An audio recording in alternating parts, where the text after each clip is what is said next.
My name is Sydney. I am 11 years old, and last summer my mom went to Europe for a month and left me with a single crumpled 20 in my hand. See, you are independent now, she said with a bright smile, hauling her suitcase toward the door. You are not a baby anymore. Just order food if you need to, okay? Independent. That was her word, not mine. I stared at the bill in my palm. $20. Not a plan. Not a babysitter. Not even a real goodbye. Just a fake kiss on my forehead, the sound of a suitcase rolling down the driveway, and the front door closing in my face. I will be fine, I said out loud to an empty hallway, as if saying it could make it true. But my hands were shaking. There was no one else in the house, no one who could cook, no one who even knew I had been left here alone. I tried to pretend this was some kind of challenge I could win. Day one, I told myself. I will prove that I can handle this. I lined up the few cans in the pantry, checked the fridge that was already half empty, and shoved my fear down as far as it would go. If my mom thought I was independent, then maybe she should see what that really looked like. Because as that month ticked forward, the $20 in my hand would disappear, the food would run out, and the silence in our house would turn into something darker than loneliness. And when they finally came back, what my mom saw inside our home made her whisper, "No, no, this cannot be happening." Do you want to know how being left with $20 at 11 turned into the one decision that made my mom regret everything she had done to me? Stay to the end, and you will see exactly how I made sure she would never forget it. The first problem hit me about 10 minutes after the taxi pulled away. My mom had tossed a shiny emergency credit card on the counter, like that would fix everything. There was just one catch. It was not activated, and I did not know the PIN. I found that out the hard way, standing at the doorway with my phone in my hand, trying to order food and watching every app reject the card over and over. So it was just me, a dead card, and $20. Day one, I made it a game. I sliced bread as thin as I could, spread peanut butter so carefully it barely covered the surface, and told myself real survivors made things stretch. I even joked in my head that this would make a good story someday. By day three, it stopped being funny. The pantry looked like a before picture in a commercial about hunger. A couple of cans I did not know how to open without cutting myself, a box of cereal with more air than food, and a jar of pickles I hated. My stomach growled loud enough to embarrass me, even though no one else was there. I tried to distract myself. I turned the TV on and let random shows play, noise filling the room so I did not have to hear the house creak. I opened my mom's laptop and stared at her work emails stacked up like they were more important than anything. At one point, I grabbed my notebook and wrote in big letters at the top of a page, "Evidence." Under it, I scribbled, "Left alone at 11, $20, no food plan, no check-ins." I did not know exactly what I would do with that, but writing it down made something inside me shift. If they thought I was old enough to be alone, then I was old enough to remember everything, to record everything, to show someone someday how they chose a vacation over me. I picked up my phone and opened a video app. Day 3, I said quietly to the camera. My face looked smaller than I expected. I am still alone. The card does not work. I ate the last decent thing in the fridge yesterday. I paused, swallowing. If you are seeing this, it means someone finally asked what happened to me. I saved the clip and locked my phone, heart hammering. Part of me hoped nobody would ever see it. Another part of me wanted that video to explode in my mom's face when she came home. I thought about my best friend Emma and hovered over her name. If I texted her, I would have to admit that my mom had left me, that I was hungry, that I was not okay. Instead, I sent a message that sounded normal. "How was your trip?" No reply. Maybe she was somewhere by a lake, eating burgers with her family, not even checking her phone. My stomach twisted. By day 5, the hunger felt like a fog around my brain. I started getting dizzy when I stood up too fast. I found a half-empty box of cereal in the back of the cupboard and ate it dry from the bag, trying to make every handful last. I opened my notebook again and added another line. By day 5, still no call from Mom, not even a text. Then another line. If I disappear, this will prove it was not my fault. That was the moment my thinking changed. This was not just about surviving until she came back. This was about what would happen to her when people finally realized what she had done. On day 7, my body felt weak, but my anger was stronger. I shuffled to the front window and peered out at the street. Kids were riding bikes. A dog barked at a delivery truck. A couple walked by holding coffee cups. Normal lives. Normal parents. I looked at our empty driveway and whispered, "You chose Europe over me. Do you know what that is going to cost you when someone finds out?" As if the universe was listening, the doorbell rang. I froze, cereal crumbs still on my fingers. No one ever rang our doorbell. Not really. Neighbor kids just knocked. Packages got dropped. The bell rang again, followed by 3 sharp knocks. My heart pounded as I moved toward the door. For a second I thought about pretending I was not home. If it was someone selling something, they would go away. But another thought cut through my fear. What if this is it? What if this is the moment someone finally sees me? Handshaking, I reached for the handle. If you were 11, starving, and completely alone, would you open that door? Or would you keep pretending everything was fine? I cracked the door open just enough to see who was there. Standing on the porch was a man in a green jacket with my school's emblem stitched on the chest. It took me a second to place him without the classroom behind him. "Hi, Sydney," he said gently. It was Mr. Hughes, the counselor from school. "I have been trying to reach your parents. They did not pick up. Can I come in for a moment?" My first instinct was to lie, to say everything was fine, that my parents were just out, that I did not need anything. But my hand loosened on the door, and I stepped back. "Sure," I murmured. "I guess." He stepped inside and looked around. The silence in the house suddenly felt heavier. The dishes in the sink, the empty counter, the nearly bare fruit bowl, all became evidence I had not meant to stage, but had accidentally left out. "Are your parents at work?" he asked, scanning the room, clearly expecting someone to appear. "They are in Europe," I said, surprising myself with how flat my voice sounded. "For a month." His eyebrows shot up. "A month? And who is staying with you?" I swallowed. This was the line, the moment I could choose to protect them or tell the truth. My fingers curled tighter around the edge of my shirt. "Just me," I admitted. "They said I was old enough." Something in his face changed, like a switch flipping. The polite concern turned into something sharper, more serious. He pulled out a chair and sat down at the table, motioning for me to sit across from him. "Sydney, how long have you been alone?" "A week," I whispered. "Almost." "Do you have enough food? Money?" I let out a small, bitter laugh I did not recognize. "They left me a credit card that does not work, and $20. He stared at me for a long moment. It was not the way teachers stare when you forget your homework. It was something heavier, like he was trying to count all the ways this was wrong. "This is not okay," he said finally, his voice low. "You know that, right?" I shrugged, even though my chest ached. "They said they needed a break, that I am mature, that I should be able to handle it." "And how have you been handling it?" I wanted to say, "Fine." I wanted to keep pretending. But the notebook on the table caught my eye. The word evidence stared back at me in my own handwriting. "I have been hungry," I said instead, "and scared, and I have been writing things down, just in case." "Just in case what?" he asked. "Just in case something happens to me," I replied quietly. "So nobody can say they did not know."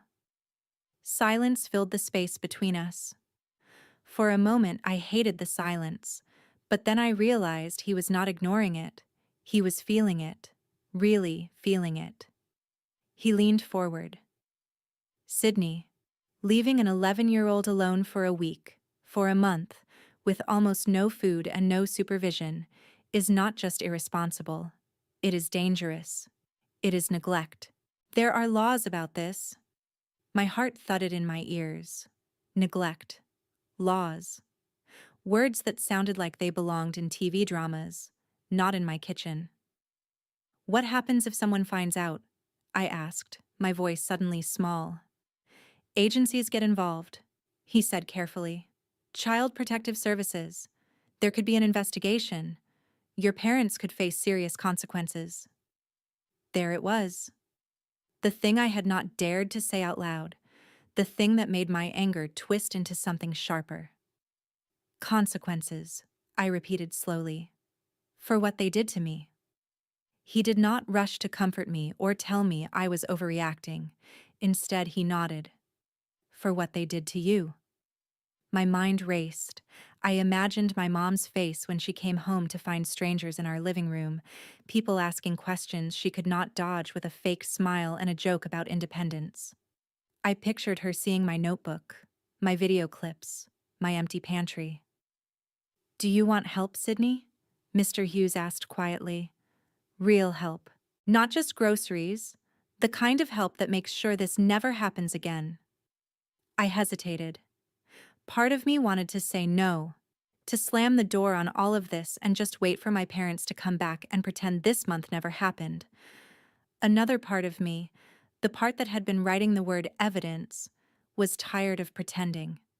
Yes, I said finally. But if I say yes, what does that mean for them?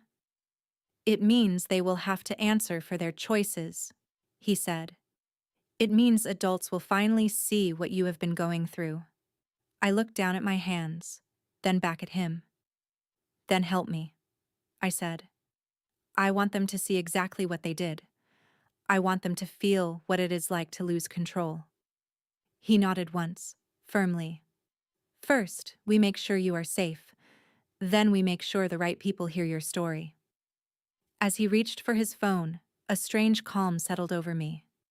The fear was still there, but underneath it was something new. A quiet, steady determination. I was not just a kid waiting to be rescued anymore. I was the witness. If you were in my place, would you keep protecting your parents? Or would you finally let the truth become the weapon they never saw coming? Mr. Hughes stepped into the hallway to make a call, leaving me at the table with my notebook open.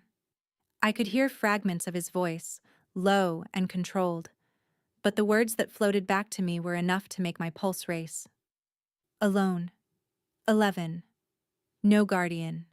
No food in the house. I traced the ink on the page with my fingertip. Evidence. Suddenly, it did not feel like a secret diary anymore. It felt like a case file. A few minutes later, he came back. I called your neighbor, Mrs. Johnson, he said. And I also spoke with someone from the Child Protection Hotline. They are going to send someone to check on you. But first, we need to get you something to eat. My cheeks burned at the idea of people checking on me, like I was some broken machine. But I also felt something else, a small flare of satisfaction. If they were checking on me, that meant they were also checking on my parents. Is Mrs. Johnson mad? I asked. He shook his head. No, she is worried. That is what good neighbors do. A knock sounded at the door, softer than his earlier one.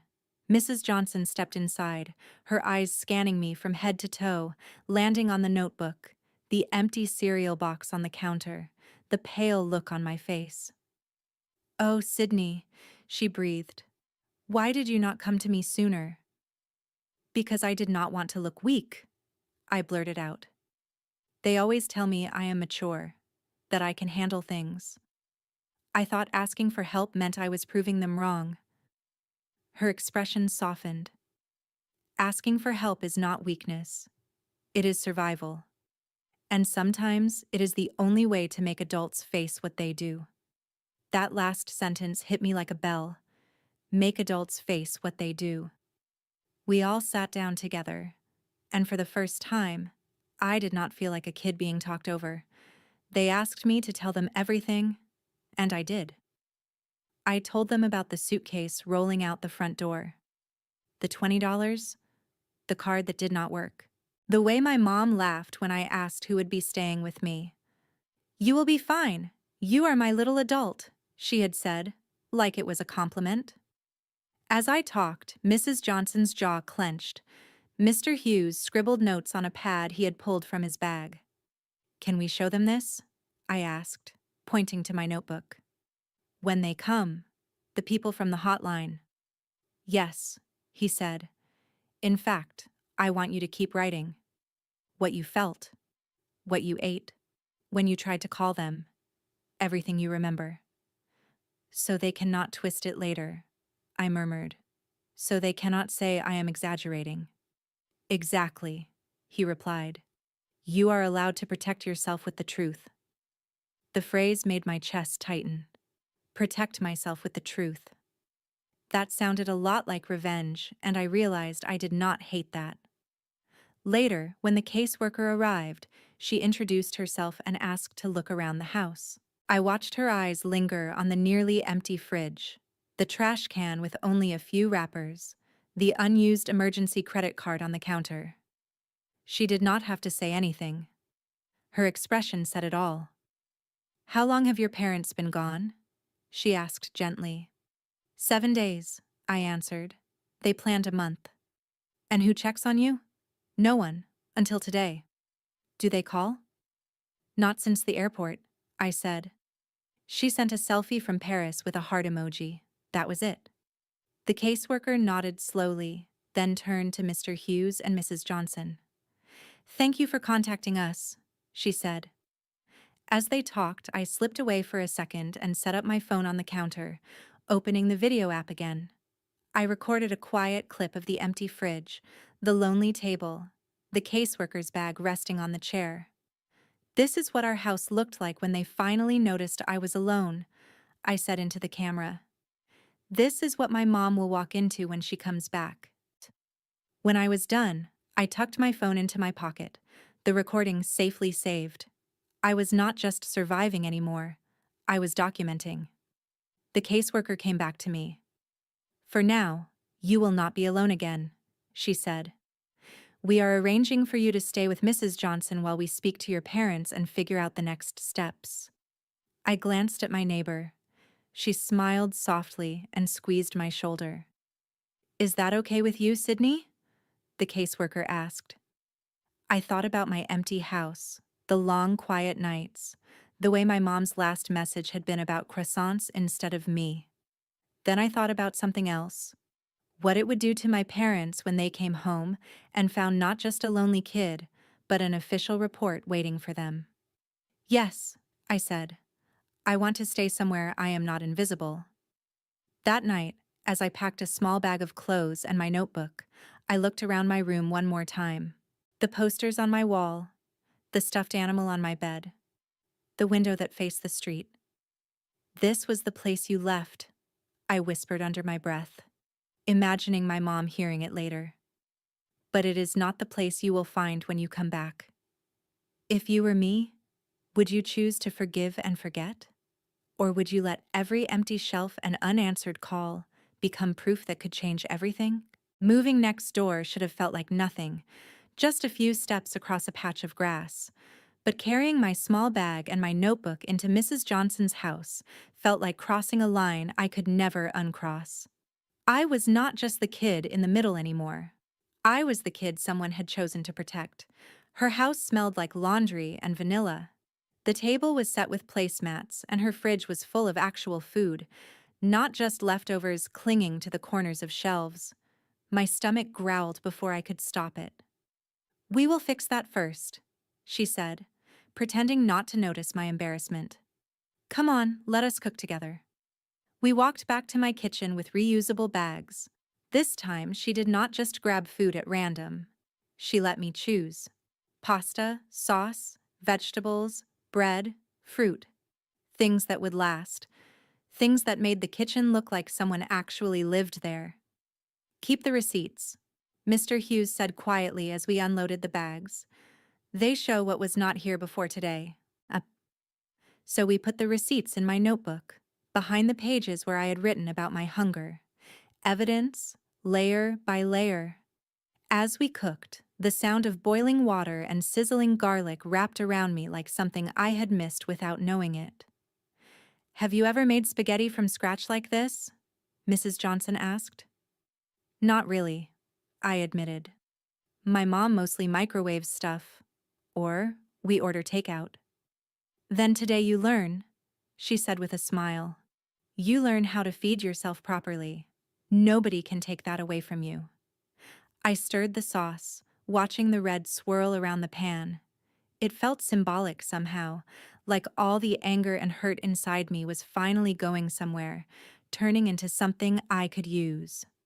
While we waited for the pasta, the caseworker came back with more questions. She asked for my mom's messages, the time of her flight, the last time she called. I showed her the one selfie with the Eiffel Tower in the background and the caption, "Finally free for a month." Free. Free from what? The caseworker asked. I stared at the screen.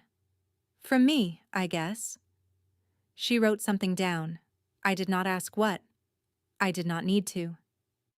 Do you want to say anything directly to your parents? She asked. We sometimes include statements from kids in our reports. For a second, my throat closed up. Then I felt my notebook pressing against my arm where I held it, and my answer came out clear. Yes, I said. I want them to know exactly what this felt like. We sat at the table and I wrote while the spaghetti cooked. You said I was mature enough to be alone, I wrote. But being mature does not mean I do not need food. It does not mean I do not get scared. You told everyone how hard you work, but you did not notice when your own kid was counting crumbs. I stopped, took a breath, and kept going. By the time you read this, other adults will have already seen what you did. They will have seen the empty fridge, the dead card, the notebook where I had to record my own neglect. If there are consequences, they are not because I betrayed you. They are because you left me. When I finished, I slid the paper toward the caseworker. Can you make sure they see this? I can, she said, and I will. Later that evening, I sat at Mrs. Johnson's table, twirling spaghetti around my fork. The first bite almost made me cry. It was warm and real, and tasted like something I had not felt in a long time. Safety. This is what normal is supposed to feel like, I thought. Not sitting alone on the floor eating dry cereal out of a box. Mr. Hughes stayed for dinner, and we talked about school, books, and even silly things like the worst cafeteria lunches we had ever had. For an hour, I almost forgot that my life was technically falling apart in the house next door. But when the plates were cleared and the grown-ups started talking quietly in the living room, I heard pieces of their conversation. Words like temporary placement, investigation, and possible removal of custody. I did not fully understand every legal term, but I understood the feeling underneath them. My parents had treated my absence like a vacation from responsibility. Now, there was a real chance they could lose the right to call themselves my guardians at all. Back in the guest room where I would sleep, I set my phone up one more time and hit record. Day 7. But it is different now, I said softly into the camera. I am not in my house. I am somewhere safe. People know. They saw the truth. I looked straight at my own reflection. If you are my mom watching this, I want you to remember something, I continued. You always said actions have consequences, that if I messed up, I would have to face them. This time, it is your turn. This is not just my story. It is your choice, written in real time. I stopped the recording and lay back on the bed, staring at the ceiling. My heart was not light. It hurt. I still missed the idea of parents who would have stayed, but I also knew something else now. I was not powerless. Maybe one act of kindness really could change everything. But would it be enough to fix a lifetime of being second place to work and vacations? Or would it simply give me the strength to walk away from them for good when the time came? The days at Mrs. Johnson's house felt unreal at first, like I had stepped into someone else's family by accident. I woke up to the smell of breakfast instead of the sound of my own stomach growling. There was always someone asking how I slept, not just assuming I was fine. For the first time in a long time, I did not have to prove I was independent every second just to be tolerated. But even with the warmth, there was a countdown ticking in the background. Every adult around me knew it.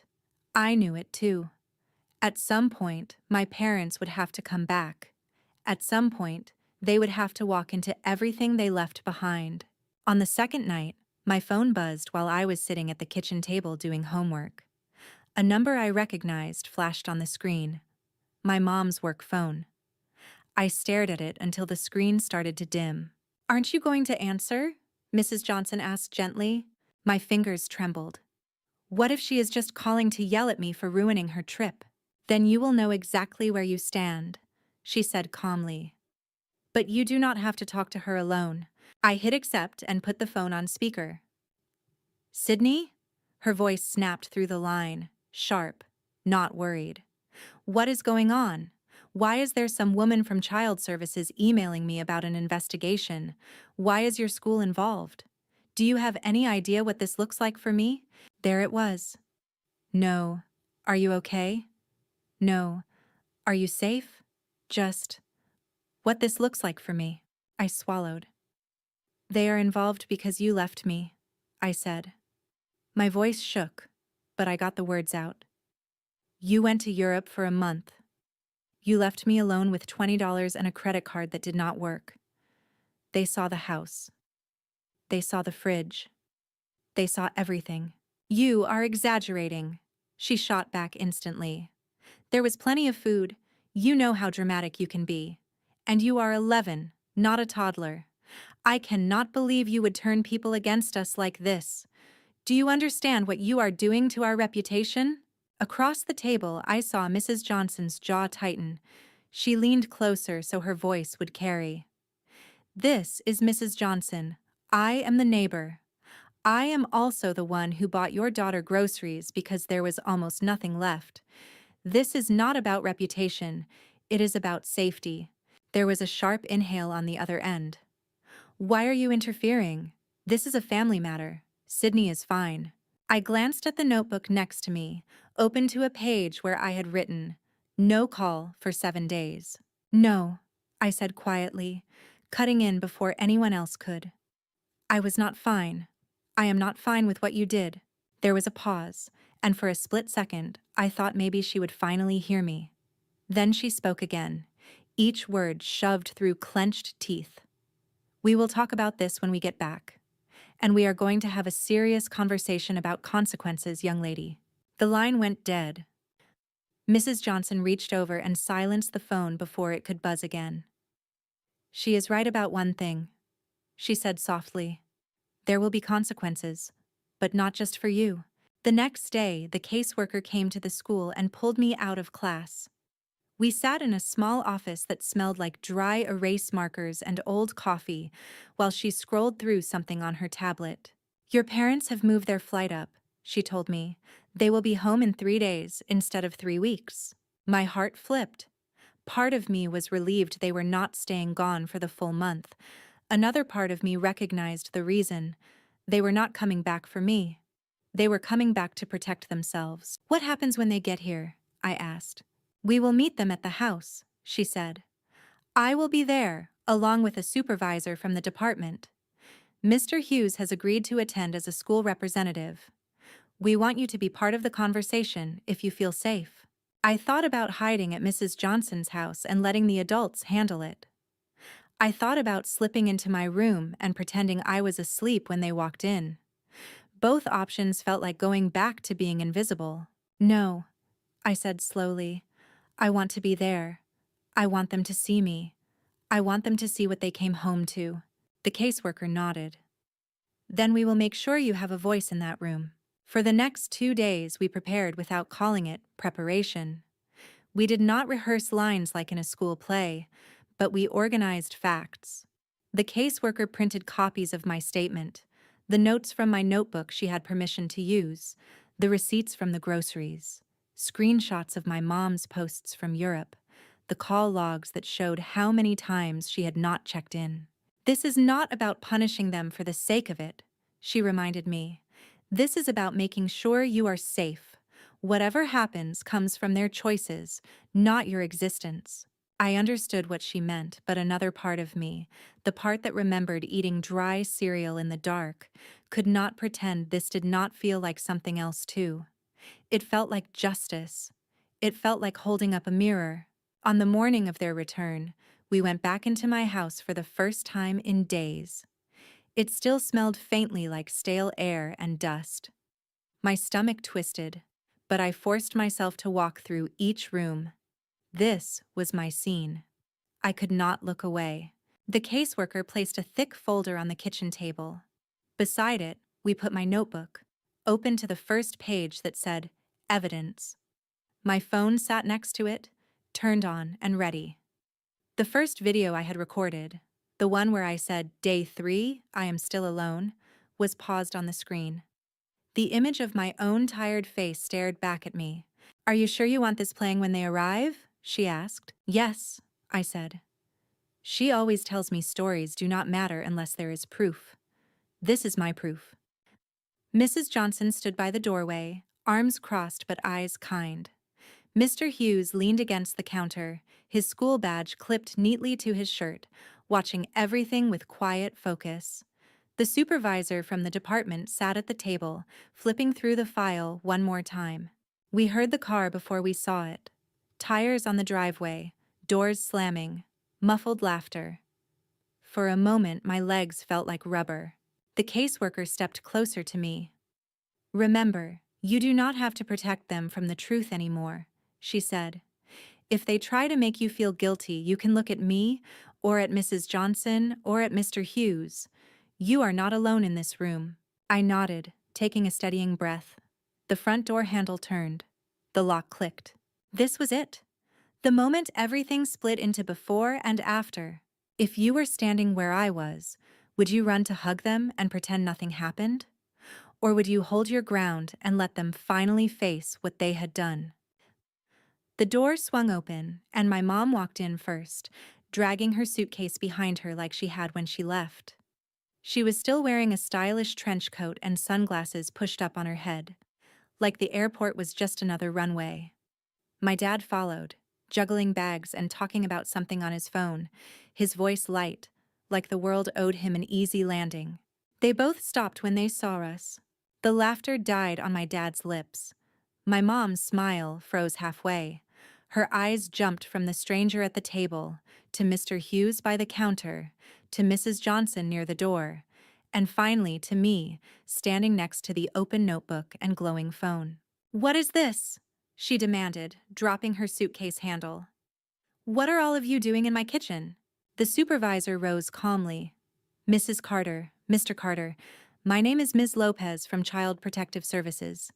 Please have a seat. We need to discuss the situation regarding your daughter, Sydney. My mom did not sit. She stared at me instead, her eyes hard. Sydney, what did you tell them? For a second, the old instinct kicked in. The one that made me want to shrink, apologize, twist the story to make her less angry. But the video on the phone caught my eye, that smaller, tired version of me on day 3. I lifted my chin. I told them what happened, I said. I told them the truth. My dad tried to smooth things over. He set his bags down and forced a laugh. There has clearly been a misunderstanding. We left her with food, with money, with a credit card. She is a very mature 11-year-old. She knows how to take care of herself. Kids these days are more capable than people think. The supervisor placed a printed sheet on the table and turned it toward them. This is the activation record for your card, she said. It was never set up with a PIN. It was declined multiple times when Sydney tried to use it. She tapped another page. These are photos taken of your refrigerator and pantry 1 week into your trip. The amount of food was not sufficient for an unsupervised minor, and several items had already expired. My mom finally sat, more from shock than cooperation. Expired food does not mean she was starving, she snapped. We were only gone a week so far. We checked in. The supervisor slid another paper forward. These are your call and message logs. One photo from the airport, one selfie from Paris. No direct check-ins, no calls asking if she had eaten, if she was safe, if anyone was staying with her. My dad's face went pale. He glanced at the logs, then at me. We told you to order food, Sydney. We trusted you. You trusted me to survive, I said quietly. You did not trust yourselves to be parents. Mrs. Johnson stepped forward, unable to hold back. She was dizzy from hunger when we found her, she said. She did not come to me because she did not want to disappoint you by needing help. Do you have any idea what kind of lesson that is for a child? My mom looked between us, her eyes narrowing. This is getting blown way out of proportion. Maybe she was a little dramatic with her notes. She likes to write. The supervisor nodded once at me, then at my phone. Sydney, are you comfortable showing them what you recorded? My hands shook slightly as I reached for the phone. I tapped play. The room filled with my own small voice from days earlier. Day 3, the past me said on screen. I am still alone. The card does not work. I ate the last decent thing in the fridge yesterday. If you are seeing this, it means someone finally asked what happened to me. The camera panned across our kitchen, catching the nearly empty shelves, the lonely box of cereal, the silent room. My mom slapped a hand over her mouth.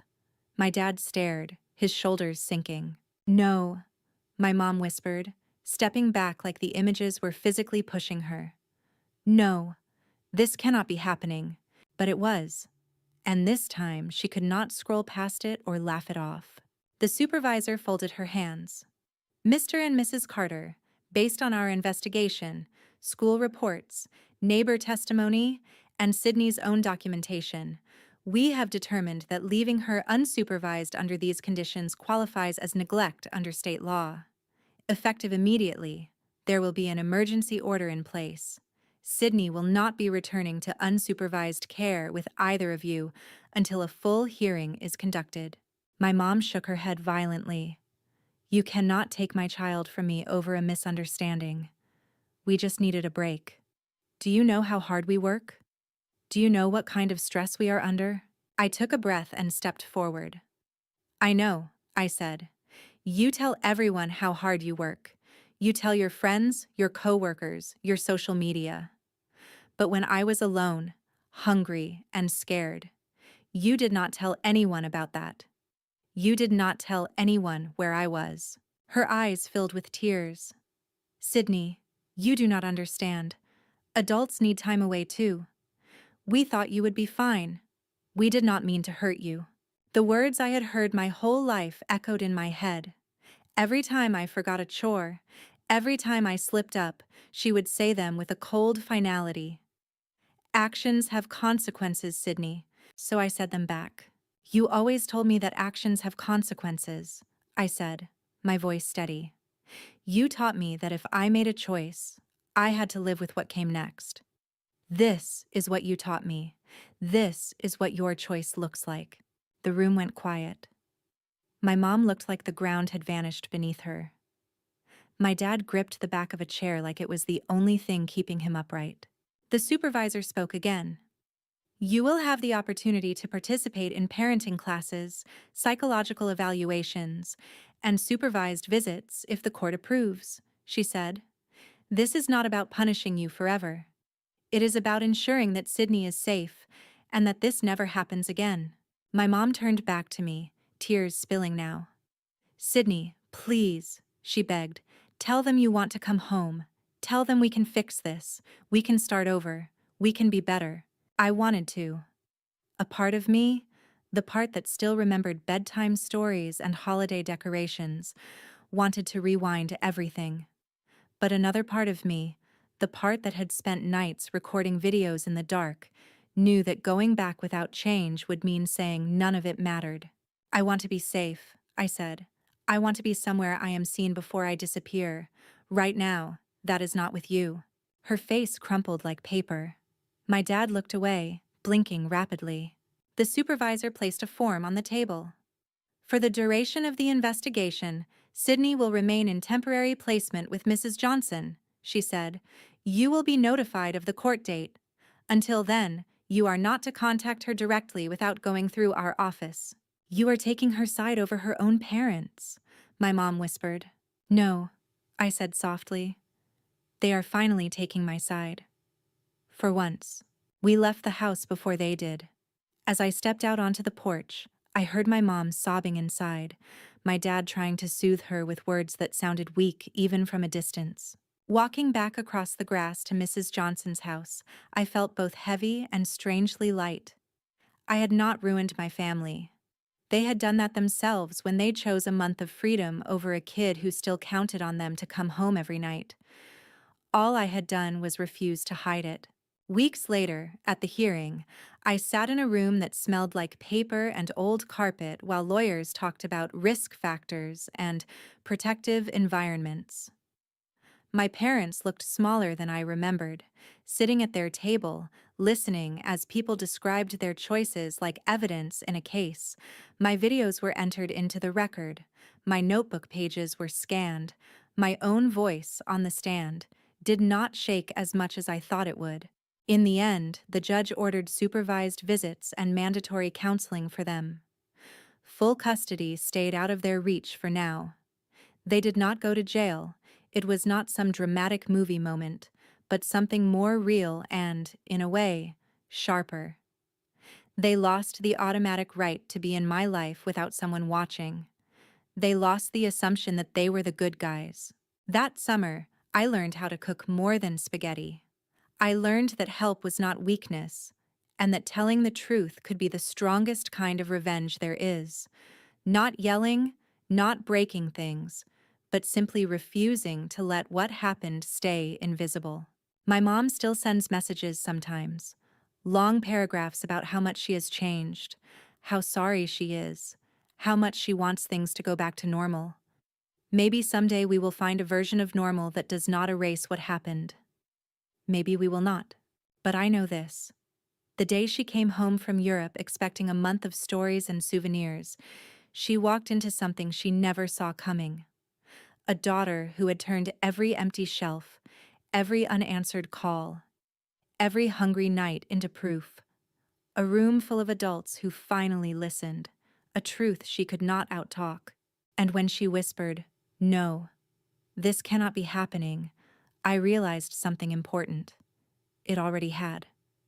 It had been happening from the moment she chose a plane ticket over me. So tell me, if you were 11 and left alone with $20 while your parents chased their freedom, would you bury the story to keep their image clean, or would you do what I did and let the truth be the revenge they never expected?